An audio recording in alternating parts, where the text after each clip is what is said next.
दोन स्वतंत्र कारवायांमध्ये पोलिसांनी एकूण 21,93,295 रुपयांचा मुद्देमाल जप्त केला आहे। दिनांक 17 नोव्हेंबर रोजी रात्री 11:30 वाजता गुप्त माहितीच्या आधारे आमगाव पोलिसांनी कट्टीपार गाव परिसरामध्ये गस्त घालत असताना एक काथ्या रंगाची डस्टर गाडी संशयितरित्या जाताना दिसली।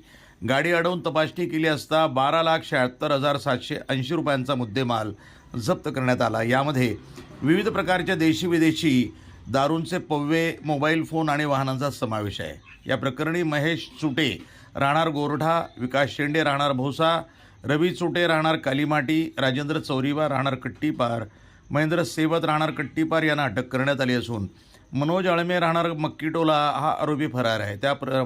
त्याचप्रमाणे कट्टीपार परिसरात दुसऱ्या कारवाईमध्ये पोलिसांनी पांढऱ्या रंगाची बोलेरो गाडी थांबवली। तपासणी दरम्यान 9,16,425 रुपयांचा मुद्देमाल जप्त करण्यात आला। यामध्ये देशी दारूचे पव्वे, मोबाईल फोन आणि बोलेरो गाडीचा समावेश आहे। या प्रकरणी डैलेंद्र हरिणखेडे राहणार परसवाडा याला अटक करण्यात आली।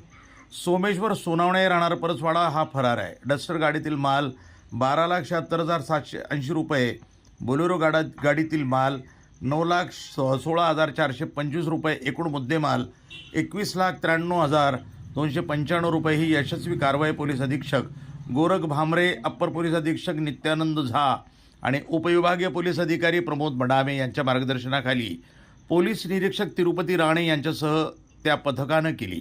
आमगाव पोलिसांनी दाखवलेल्या दक्षतेमुळे अवैध दारू वाहतुकीवर मोठा आळा घालण्यात आला आहे। या कामगिरीमुळे पोलीस दलाचं कौतुक होत असून विधानसभा निवडणुकीच्या काळात अशी सतर्कता कायम ठेवली जाईल असा विश्वास व्यक्त केला जातोय। तर मला हे सांगा, ते दारू पकडली त्याबद्दल सविस्तर माहिती। पोलीस स्टेशन आमगाव येथे गोपनीय माहिती भेटते की पोलीस स्टेशन आमगाव हद्दीतून अवैधरित्या दारूची वाहतूक होणार आहे। अशा माहितीवरून पोलीस स्टेशन आमगाव अधिकारी आणि अंमलदार यांनी माहितीनुसार रेड केली असता त्या 2 रेडमध्ये एक बलेरो प्लस गाडी, एक रेनॉल्ड डस्टर गाडी आणि 18 पेटी देशी विदेशी दारूच्या मिळून आल्या।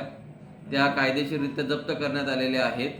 सदरचा जप्त मुद्देमाल हा 21 लाखाचा आहे।